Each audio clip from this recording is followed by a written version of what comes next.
பிடிக்கலாது. சில ஆட்கள் பிடிச்சி கொண்டு போனாங்க.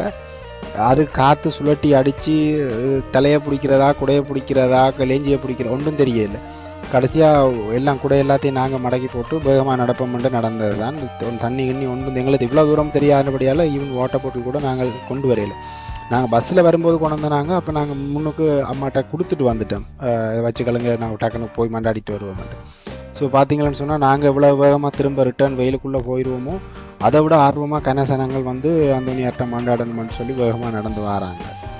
அப்போ உங்களுக்கு வீடியோ பார்த்தீங்கன்னு சொன்னால் டக்குன்னு எடுத்த மாதிரி மேபி ஒரு 15 நிமிஷம் தான் இந்த டோட்டல் வீடியோவும் இருக்கும். என்ன ரீசன் சொன்னால் இந்த நடந்து வர நேரங்களில் வந்து நான் அப்படியே ஃபுல்லாக இது கேப்சர் பண்ணிக்கொண்டு வரையலை. இடைக்குள்ள தான் உங்களுக்கு ஷார்ட்டுகள் எடுத்துக்கொண்டு அதை நான் கம்பைல் பண்ணி தான் போடுறேன். என்னென்னு சொன்னால் டிரெக்டாக ஆக்கில் நான் எடுத்துகிட்டு இருக்கும்போது நான் ஏதோ மீடியாவிலேருந்து வந்த மாதிரி அப்படி அவங்க எல்லாம் என்னையே வாய் பார்த்துட்டு இருந்தாங்க. நான் அப்படி எடுக்கலை. ஸோ இப்போ பாருங்கள் திரும்ப அந்த கோயில் முகப்பு தெரியுது உங்களுக்கு. இங்கே உள்ள ஒரு மெயின்